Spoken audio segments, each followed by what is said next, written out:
No surprise, there's Oklahoma and Baylor, 1 and 2 atop the Big 12 preseason media poll. K-State, number 3. They had a struggling start in 2013, but turned things around. But where, Pete, is Kansas? It's in the middle of the country. No. Next to Nebraska. You've seen pictures. They are predicted to be in the basement once again in the Big 12. We are not in the basement, however. We are in our Campus Insider studios, and so we say hello, Bonnie Bernstein alongside Pete Fiutak.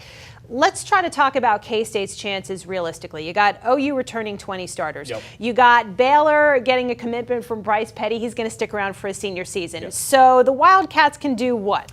They can win it. They're really, really good. Really? This might be the best offensive line in the Bill Snyder era, at least part 2 of the Bill Snyder era. Their defense is fantastic. And the key to Kansas State is their formula. It works. All they do is make sure they don't screw up, don't make mistakes, win the time of possession battle, win the turnover battle, control the game, control the clock. Now, the problem is if they get behind against any team with a big-time offense, they get tagged.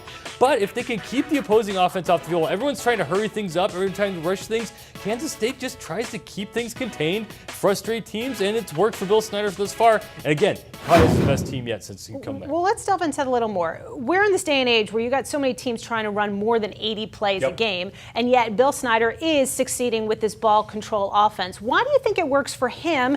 And you don't find a lot of other teams that are trying to adopt that. Well, you do see teams like Wisconsin try to do this. LSU tries to do it to some extent, but the key to Kansas State is they just don't have the talent. So they've got to do this. He gets JUCO guys who can fit their system. He gets those 2-star guys who can kind of fit what he wants to do, and they just don't make mistakes. It's all about the discipline. It's all about doing stuff the Kansas State way. If you want fireworks and lots of fun, that's probably not the place for you to go.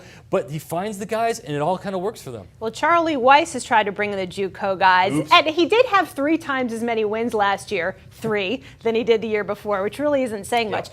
Is there any sort of bright future for him in Lawrence? Well, they just need to get some offense going. I mean, if you're going to hire a guy who's a supposed offensive guru, get some offense. I mean, last year they struggled to score, more than 15 points a game. They just couldn't do it. They couldn't throw a forward pass. Their offensive line has struggled. Their wins just aren't coming. They've been a run-oriented attack. James Sims was great for them. He's gone now.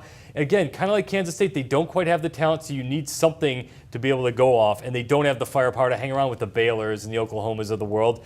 But it's year 3. Now it's got to start to happen for him. And quarterback has been an issue there. Jake Heaps is gone. He transferred to Miami. The new guy is Montel Cozart, who Weiss named in the spring, so he's got some time. And one guy to keep an eye on, receiver Nick Harwell, did some serious damage in the MAC before he decided to transfer. So he could be a bright spot for Kansas this year. They need it. Big 12 Media Days going on down in Dallas. Our Shea Pepler is there collecting all of the pertinent news and coaches interviews you need to keep up to speed. Check out her segments on CampusInsiders.com. She's just chasing out Cliff Kingsbury.